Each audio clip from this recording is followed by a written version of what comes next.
ذائقۃ الموت، ہر نفس نے موت کا ذائقہ چکھنا ہے۔ یعنی جو بھی دنیا کے اندر آیا ہے اس نے اس دنیا کو چھوڑ کر آخرت کے اندر ضرور سمانا ہے۔ جو بھی اس دنیا میں آیا ہے اس نے اس دنیا کو چھوڑ کے قبر کے اندر ضرور سمانا ہے، اور قبر کے اندر جانے پہ کوئی شک و شبہ نہیں ہے۔ ہر چیز پہ شک و شبہ کیا جا سکتا لوگ کرتے ہیں۔ لوگ تو اللہ رب العزت کی ذات پہ بھی شک کرتے ہیں کہ معاذ اللہ وہ ذات قدیر ہے بھی یا نہیں۔ لوگ تو حضور علیہ السلام کی ذات اقدس پہ بھی شک کرتے ہیں کہ معاذ اللہ محبوب علیہ السلام نبی ہے یا نہیں ہے۔ لیکن رب کعبہ کی قسم، موت ایک ایسی اٹل حقیقت ہے جس کے بارے میں کسی کو شک و شبہ کی گنجائش نہیں ہے۔ اور موت اللہ رب العزت کی طرف سے ایسی بہت بڑی آزمائش ہے اور ایک ایسی اٹل حقیقت ہے جس کے بارے میں کسی کو شک و شبہ کی گنجائش نہیں ہے۔ اور اسی چیز کے بارے میں اللہ رب العزت نے دوسرے مقام میں فرمایا کل من علیہا فان، ہر چیز نے فنا ہونا ہے، ہر چیز نے ختم ہو جانا ہے، ہر چیز نے تباہ و برباد ہو جانا ہے، ہر چیز کو فنا ہے۔ وَيَبْقَى وَجْهُ رَبِّكَ ذُو الْجَلَالِ وَالْإِكْرَامِ، اور باقی رہنے والی عزت والے جلال والے رب کی ذات ہے۔ اللہ رب العزت کی ذات کے علاوہ ہر چیز نے فنا ہو جانا ہے، ختم ہو جانا ہے، اور کائنات کی ہر چیز ہمیں موت کا پتہ دیتی ہے، موت کا درس دیتی ہے۔ مثال کے طور پر صبح کے وقت جب سورج نکلتا ہے تو وہ امت مسلمہ کو پیغام دیتا ہے، اے محبوب علیہ السلام کے غلاموں، جس طرح میری پیدائش ہے اسی طرح تمہاری پیدائش بھی ہے۔ اور وہ سورج جب اپنے عروج پہ پہنچتا ہے، اپنے باقپن پہ پہنچتا ہے، ظہر کے وقت وہ امت مسلمہ کو یہ درس دیتا ہے، یہ سبق دیتا ہے، اے امت مسلمہ، جس طرح مجھ پہ عروج ہے اے انسان، اسی طرح تجھ پہ بھی جوانی کا عروج ہے۔ لیکن وہ سورج جب عصر کے وقت پہ جاتا ہے وہ انسان کو یہ پیغام دیتا ہے، اے انسان اپنا قدم ذرا سنبھل کے اٹھانا، جس طرح میں عصر کے وقت پہ جا کے کمزور ہو گیا ہوں، اسی طرح ایک نہ ایک دن تو نے بھی کمزور ہونا ہے۔ اور پھر وہ سورج مغرب کے وقت جا کے انسان کو یہ درس دیتا ہے کہ محبوب علیہ السلام کے غلام، اے انسان، جس طرح اب مغرب کے وقت مجھ پہ موت طاری ہے، میں غروب ہو رہا ہوں، اسی طرح ایک نہ ایک دن تیری زندگی کا سورج بھی غروب ہوگا۔ اور پھر دیکھیں تو صحیح، کائنات کی ہر چیز انسان کو یہ سبق دیتی ہے، اے انسان، کبھی بھی اپنے اندر باقپن پیدا نہ کرنا، کبھی بھی فخر و تکبر نہ کرنا۔ موت نے بڑوں کو آ کے اس دار فانی سے ختم کر دیا ہے۔ مثال کے طور پر ایک پودا ہو، ایک درخت ہو، وہ جب چھوٹا ہوتا ہے اس وقت وہ انسان کو یہ درس اور پیغام دیتا ہے، اے انسان، جس طرح میں چھوٹا ہوں اسی طرح تیرا باقپن ہے، تیرا بچپن ہے۔ لیکن وہ درخت جب بڑا ہوتا ہے اس وقت وہ انسان کو پیغام دیتا ہے، اے انسان، جس طرح میں سرسبز و شاداب ہوں اسی طرح تجھ پہ جوانی کا وقت ہے۔ اور وہ درخت جب سوکھ جاتا ہے وہ انسان کو پیغام دیتا ہے، اے انسان، تو اپنا ہر قدم سنبھل کے اٹھانا، جس طرح میں سوکھ گیا ہوں، سوکھ جانے سے میری موت ہے، اسی طرح ایک نہ ایک دن تجھے بھی موت آنی ہے۔ لیکن انسان غافل ہے، انسان کو ہر چیز کی فکر ہے، ہر چیز کی فکر ہے، لیکن فکر نہیں ہے تو آخرت کی فکر نہیں ہے، فکر نہیں ہے تو موت کی فکر نہیں ہے، ہاں فکر نہیں ہے تو قبر کی فکر نہیں ہے۔ لیکن موت کبھی بھی انسان کو یہ نہیں ہے کہ آئے گی نہیں، کسی بھی وقت آ سکتی ہے۔ اور قرآن مجید فرقان حمید نے موت کا نقشہ بھی کھینچا ہے۔ اللہ رب العزت نے کلا اذا بلغت التراق، اس وقت کو یاد کرو جب روح حلق کے اندر اٹک جائے گی اور اس وقت کہا جائے گا وقیل من راق، اب کوئی جھاڑ پھونک والا لایا جائے تاکہ جھاڑ پھونک کے ذریعے اس کا علاج ہو سکے۔ کہ کوئی دم کرنے والا بلایا جائے، لیکن اس وقت وَظَنَّ أَنَّهُ الْفِرَاقُ، جانے والے کو یہ یقین ہو جائے گا کہ اب میں نے جانا ہی جانا ہے، اب تو جدائیاں پڑ جائیں گی۔ وَالْتَفَّتِ السَّاقُ بِالسَّاقِ، اس وقت پنڈلی سے پنڈلی ٹکرا رہی ہوگی اور دونوں پنڈلیوں کو اکٹھا کر کے اور دونوں انگوٹھوں کو باندھ دیا جائے گا۔ اس وقت کو تو انسان یاد تو کر جس وقت تو تیری یہ حالت ہوگی کہ تو خود نہ کپڑے پہن سکتا ہوگا نہ اتار سکتا ہوگا، اور اس وقت کو یاد تو کر کہ اگر تیرا منہ کھلا رہ گیا تو اپنا منہ خود بھی بند نہیں کر سکے گا۔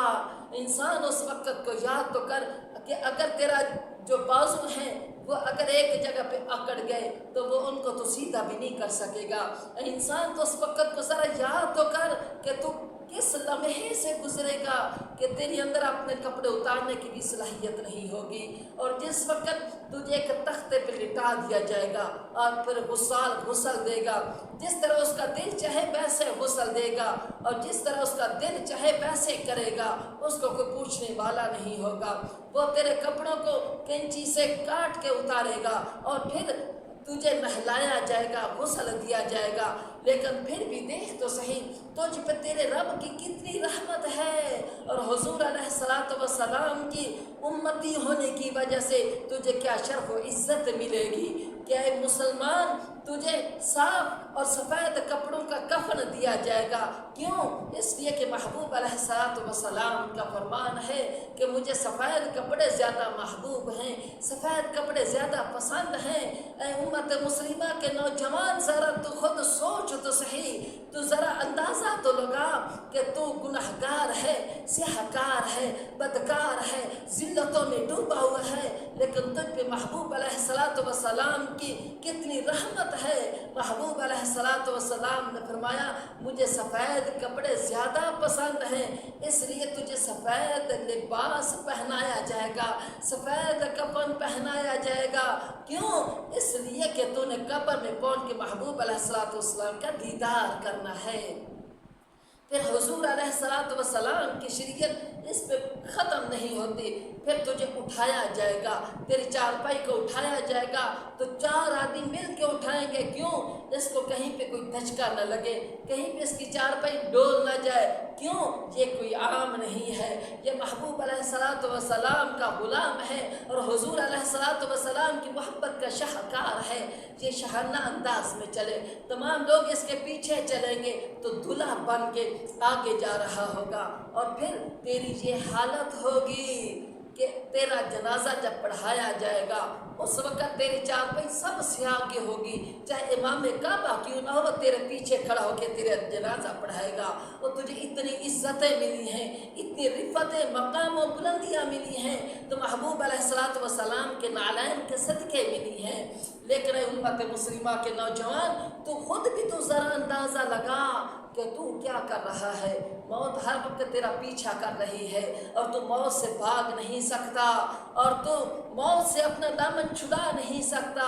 موت تجھے آ کے رہے گی، چاہے اللہ رب العزت کی بارگاہ میں تو نے پیش ہونا ہی ہونا ہے، اس میں کوئی شک و شبہ کی گنجائش نہیں ہے۔ چاہے تو کھلے منہ اللہ رب العزت کی بارگاہ میں آ جا، وہ ذات قوی تیری توبہ کو قبول فرما لے گی، یا تو پھر موت کے بعد اپنا منہ چھپا کے کفن کے اندر اس ذات قدیر کے سامنے آ، لیکن اس ذات قدیر کے سامنے تو نے کھڑا ضرور ہونا ہے۔ اور اس وقت کو تو یاد تو کر کہ جس وقت تجھ سے اللہ رب العزت کی ذات اقدس سوال پوچھے گی۔ حضور علیہ الصلوۃ والسلام کا فرمان ہے کہ اللہ رب العزت کی ذات اقدس ہر انسان سے 3 سوالات کرے گی، جب تک ان 3 سوالوں کے جواب نہ دے گا کوئی بھی انسان اپنی جگہ سے اٹھ نہ سکے گا۔ پہلا سوال یہ ہوگا، اے میرے بندے تجھے زندگی دی ہے کہاں گزار کے آیا ہے؟ تجھے زندگی دی ہے وہ کیسے گزار کے آیا ہے؟ کیا زندگی اپنی منمانی کے تو نہیں گزار کے آیا کہ نمازیں برباد ہوتی رہیں تجھے خیال نہ آیا، حقوق العباد برباد ہوتے رہے تجھے خیال نہ آیا؟ تو محبوب علیہ الصلوۃ والسلام کی سنت مقدسہ داڑھی شریف کو، داڑھی مقدس کو کہیں تو گندی نالیوں کے اندر پھینک کے گرا کے تو نہیں آیا؟ کیا تو ساری زندگی اپنی داڑھی شریف کو کہیں کترا کے تو نہیں آیا؟ کہیں محبوب علیہ السلام کی سنتوں کو پامال کر کے تو نہیں آیا؟ اے امت مسلمہ، اے میرے بندے، بتا تو صحیح، تجھے زندگی دی تھی وہ کہاں گزار کے آیا ہے، اور کیسی زندگی گزار کے آیا ہے؟ خدا کا خوف کریں، اس دن کے آنے سے پہلے کچھ نہ کچھ کر لیں، مگر نہ اس دن شرمندگی ہی شرمندگی ہوگی، اس شرمندگی سے پھر بچنا ناممکن ہے، مشکل ہے۔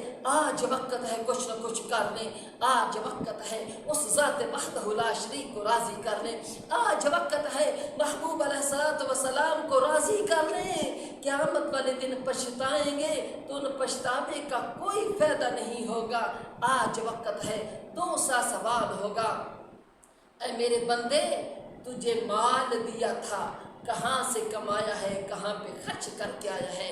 کہ تجھے مال و دولت دیا تھا، اس کو کہاں سے کمایا ہے؟ کیا حرام کما کے تو نہیں آیا؟ کیا پھر اگر حرام کمایا ہے تو اس پہ عذاب ہے، اگر حلال کمایا ہے تو اس کا بھی حساب ہوگا؟ اور پھر مال دیا تھا، کہاں سے کمایا ہے، کہاں پہ خرچ کر کے آیا ہے؟ یہ بھی سوال ہوگا کہ کیا مال و دولت کو تو شادی بیاہ پہ کنجروں پہ لوٹا کے تو نہیں آیا؟ کیا تو مال و دولت کو شادی بیاہ کے موقع پہ ناچنے والوں پہ لوٹا کے تو نہیں آیا؟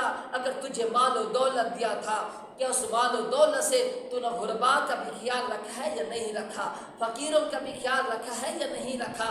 تجھے مال و دولت دیا تھا، اس مال و دولت کو کہاں پہ خرچ کر کے آیا ہے؟ اور تیسرا اہم سوال ہوگا، اے میرے بندے، تجھے اولاد دی تھی، اولاد کو کس کام پہ لگا کے آیا ہے؟